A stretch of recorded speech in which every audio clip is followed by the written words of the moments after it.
بيروت من قلبي سلام لبيروت وقبل للبحر والبيوت لصخرة. Hi, this is me, Randa Khalaf. Family is the core of who I am. It defines me. I live for my family. My kids made a banner with 40 reasons why they love me. So until now, like almost a year later, I don't want to get it down. This is like my medal from my kids. I sacrifice what's best for me so that I can help them reach their dreams. One example of that is moving here to Canada. The main reasons that pushed me was for my kids to have a better future. In 2006 there was a war in Lebanon, where I come from, and I was in a different country, separated from my children, and I couldn't get back. The airport was closed and there was nowhere to go. Finally we were reunited with my children, but that is when we decided that we needed what we call a plan B, a plan for our children, for them to feel safe and never to feel this feeling of, everything's ripped from you. And that's when we decided to come to Canada. How did I become the person I am today? It was due to my Eurocentric education. Lebanon, as I said in my comments online, is a country where you learn Arabic as a language. Every other subject in school is either taught in English or in French. My parents chose English for me, so I studied everything in English. And then I realized that all the books were in English, all the cultures we were studying about was the American culture from all these Eurocentric books that we were receiving. And then I went to the American University of Beirut, and I became an English teacher and went back to school and started teaching my kids this culture, the Eurocentric culture. And the government had started changing the programs, and they started including these Lebanese books with infusing the Lebanese culture in the English books. And we thought, wow, stop, this is not English, this is not language. You have to teach the culture of the language while you're teaching that language. So I refused those books and I looked down at them. Now I think that maybe I did not diffuse the sense of belonging in my students, and due to my colonizing education, I became the colonizer. And I had this oh my God, what had I been doing? Why was it easy for me to leave my country and to come here? Why wasn't I more patriotic? Is it due to my Eurocentric education? Now I have this big question mark. But again, what made me leave was the safety for my family.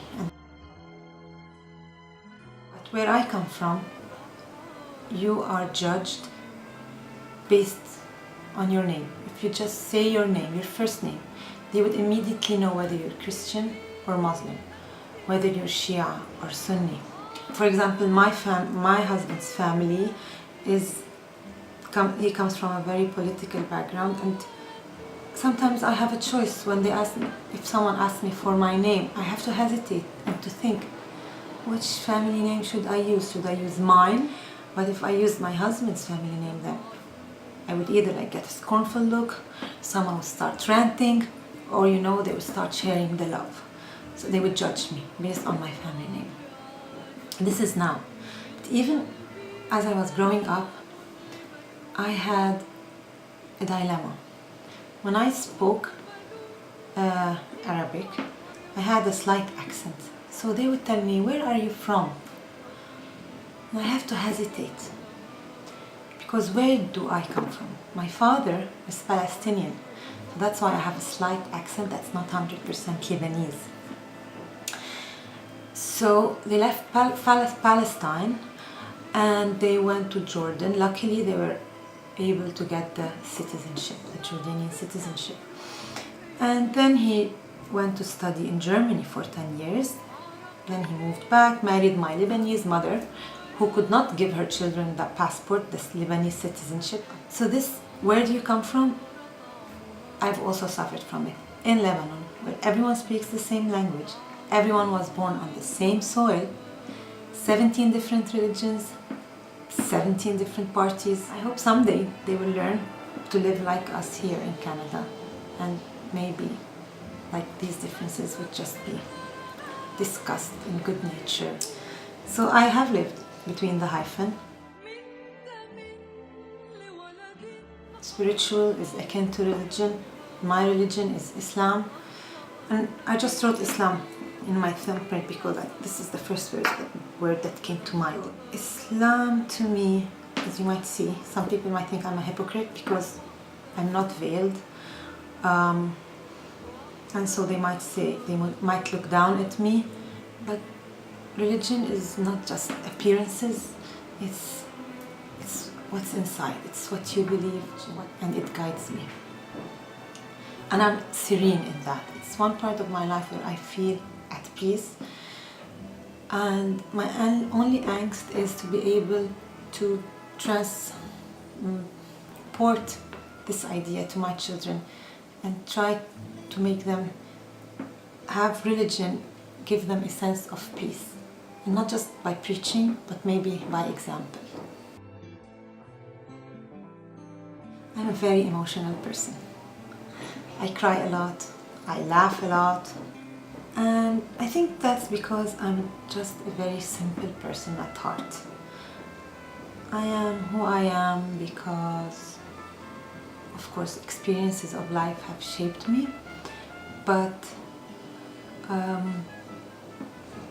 don't have two personalities. For example, as I said in my blog, I'm me, I'm who I am. My students know me, they come into my house, we do projects together, I joke with them, I give them anecdotes from my personal life, I share with them, I even follow them now. Some of them are married, they have kids, and I feel like I'm their friend, not just their teacher. Well, I am active, I like to exercise. If it's very cold in winter, I go on my treadmill. If it's not, I jog in the neighborhood, I go to the gym. I ski with my kids. I don't snowboard with them. I tried, I hated it. Let's stick to skiing. If we are missing a finger, I thought I'd maybe chop off my creative part, my creative finger. It was the pinky finger. But then I thought maybe not. Why am I if I can't draw or sing or play an instrument, I can't do any of those things. I think maybe I'm creative in other ways.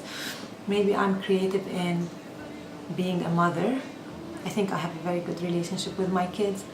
And when I told my daughter, you know what, I want to erase this finger, the creative finger, she told me, no mom, you helped me in my projects, you give me great ideas, you gave me the idea of this, the idea of that, remember when we did this?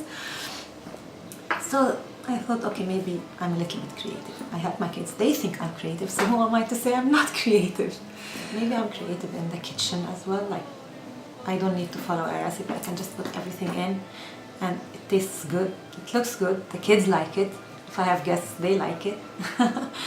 So maybe I'm creative there as well. Maybe the love I have for reading has maybe nurtured my creative self. Also, maybe I'm creative in the classroom. Today when I was looking for pictures, this connection with students, this connection of helping them become who they want to be, helping them reach their aspirations, it is something that I truly miss. The most important thing that I have learned from this course is that our experiences shape us. I never realized how much they shape us, and how the past affects the present, and then that affects the future. And I have to be proud of everything I have been through and proud of who I am, because my experiences brought me here, and my experiences are gonna take me further, and I should always learn from what's happening around me. I don't have to fit in. I feel that as long as I'm happy and my kids are happy, then everything is fine. If I'm not disrespected, I'm happy.